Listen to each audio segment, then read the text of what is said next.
Price Lord. எப்படி இருக்கீங்க? சந்தோஷமா இருக்கீங்களா?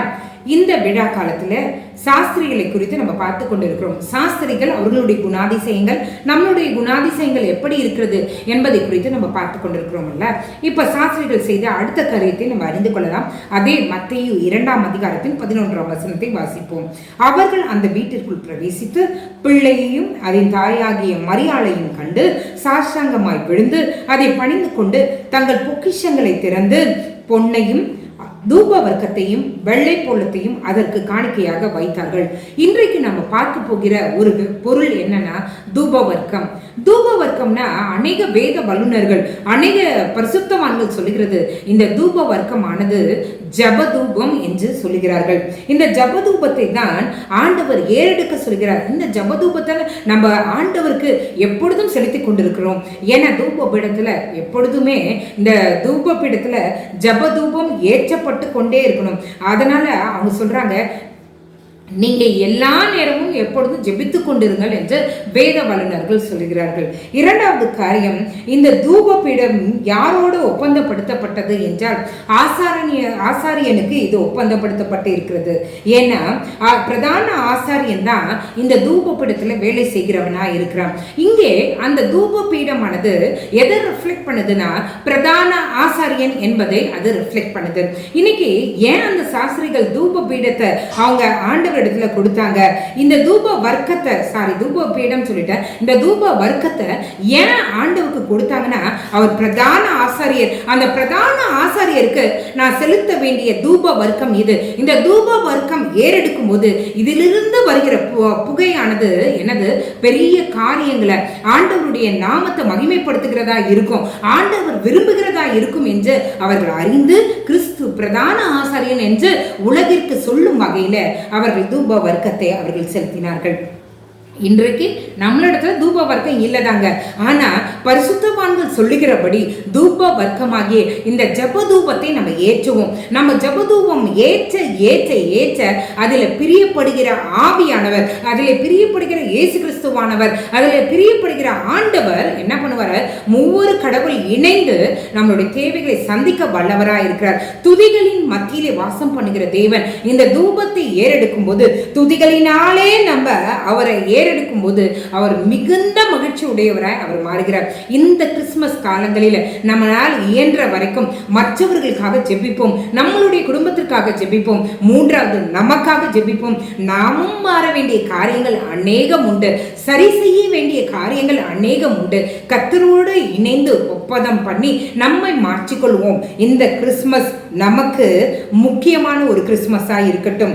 இந்த தூப வர்க்கத்துல 3 காரியங்கள் இருக்கும். அந்த 3 காரியங்களை சொல்ல விரும்புகிறேன். அல்பான் பிசின், அதுக்கு அடுத்தது குங்ஸ்லியர், அது அடுத்தது வெள்ளை போலம். இது 3ம் இணைந்ததுதான் இந்த சாம்பிராணி. இந்த 4ம் இணைந்ததுதான் அந்த தூப வர்க்கம் என்று சொல்கிறார்கள். இப்பொழுது ஆண்டவர் என்ன சொல்றாங்கன்னா இந்த ஒவ்வொரு பொருளும் ஒவ்வொரு காரியத்தை வெளிப்படுத்துதான். வல்லுநர்கள் சொல்றாங்க என்னன்னா இந்த சாம்பிராணி துதி ஆராதனையை வலியுறுத்துகிறதா இருக்கிறது. அல்பான் பிசின் நம்மளுடைய வேண்டுதல்களை வலியுறுத்துகிறதா இருக்கிறது. அந்த குங்ஸ்லியர் ஜபத்தை இன்க்ரீஸ் பண்ணுகிறதை குறித்து வலியுறுத்துகிறதா இருக்கிறது. அந்த வெள்ளை போலம் நம்மளுடைய விண்ணப்பங்களை கர்த்தரிடத்தில் சேர்க்கிறதை குறித்து அது வலியுறுத்துகிறதா இருக்கிறது. இந்த 4ம் இணைந்ததுதான் தூப வர்க்கம். அப்போ கர்த்தரிடத்துல நம்ம ஏறெடுக்கிற ஜபமானது துதியோடு கூடியதா இருக்கணும், வேண்டுதலோடு கூடியதா இருக்கணும், விண்ணப்பத்தோடு கூடியதா இருக்கணும். அது மட்டுமல்ல மற்றவர்களுக்காய் ஏறெடுக்கிற ஜபங்களாய் அது இருக்கணும். அப்பதாங்க அது உண்மையான தூப வர்க்கம். இன்றைக்கு அந்த தூப வர்க்கம் எப்படி எப்பொழுதும் ஏற்றப்பட்டு கொண்டிருக்கிறதோ தூப பீடத்துல, அது போல நீங்களும் நானும் எப்பொழுதும் ஜப வாழ்க்கையில வளருகிறவர்களாய், ஜபத்தை ஏறெடுக்கிறவர்களாய் நீங்களும் நானும் இருப்போம். சாஸ்திரிகள் பிரதான ஆசாரியனுக்கு எது பிடிக்குமோ அதை கொடுத்தார்கள். இன்றைக்கு கிறிஸ்துவாகி அந்த பிரதான ஆசாரியனுக்கு பிடித்தமான அந்த ஜபத்தை, அந்த துதியை நம்ம ஏறெடுப்போம். கர்த்தர் பெரிய காரியங்களை நம்மளுடைய வாழ்க்கையில் செய்வாராக. ஜெபிக்கலாமா? எங்களை நேசிக்கிற நல்ல பரமபிதாவே, ஆண்டவரே, நாங்கள் எப்பொழுதும் எங்களுடைய ஜெபத்துல ஆண்டவரே இந்த 4 காரியங்களை ஆண்டவரே நாங்கள் இன்க்ளூட் பண்ணுகிறவர்களா இருக்கணும். எப்பவுமே ஆண்டவரே நாங்கள் ஒரே நிமிடத்தில் ஜெபிக்கிறவர்களா இல்லாதபடி எங்களுடைய ஜபத்தின் நேரத்தை கூட்டுகிறவர்களா முதலாவது நாங்கள் இருக்கணும். ஜபத்தின் ஆவியே எங்களுடைய இருதயத்தில் நீர் ஊற்றுவீராக. ஜெபிக்கணும்னு சொன்னாலே ஆண்டவரே எங்களையும் அறியாமல் எங்களுக்குள்ள இருக்கிற அந்த அலுப்புகள் எல்லாம் மறைவதாக, ஒரு உற்சாகத்தின் ஆவி எங்களை ஆட்கொள்வதாக.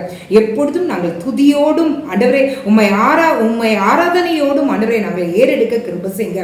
வேண்டுதலோடு விண்ணப்பத்தோடு ஜபத்தோடு மற்றவர்களுக்காக ஆண்டவரை ஏறெடுக்கிற விண்ணப்பங்களோடு ஆண்டவரை உம்மை எதிர்கொண்டு வர எங்களுடைய ஜபம் ஒரு முழுமையான ஜபமா இருக்க கிருபை செய்யுங்க. ஆண்டவரே இந்த ஜபங்களை ஏறெடுத்து என் கர்த்தர் என்ன சொல்கிறீரோ அந்த வார்த்தையை கேட்டு எங்களுடைய செயல்களை செயல்படுத்துகிற உண்மையான ஆண்டவர் கிறிஸ்தவர்களால் அர்த்தமுள்ள கிறிஸ்துமஸை நாங்கள் இந்த விழா காலங்களில் கொண்டாட எங்களுக்கு உதவி செய்யுங்க.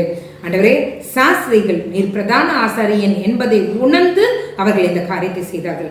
அதே போல பிரதான ஆசாரியனாகிய கிறிஸ்துவே உம்மை நாங்கள் உணர்ந்து இந்த ஜபத்தை நாங்கள் எப்பொழுதும், இந்த தூபத்தை நாங்கள் எப்பொழுதும் ஏற்றுகிறவர்களா எங்களையும் நீங்க மாற்ற வேண்டுமா நாங்கள் ஜெபிக்கிறோம். நீரே காத்துக்கொள்ளும் வழிநடத்தும். இயேசுவின் மூலம் ஜெபம் கேளும் நல்ல பரமபிதாவே. ஆமென், ஆமென், ஆமென். God bless you.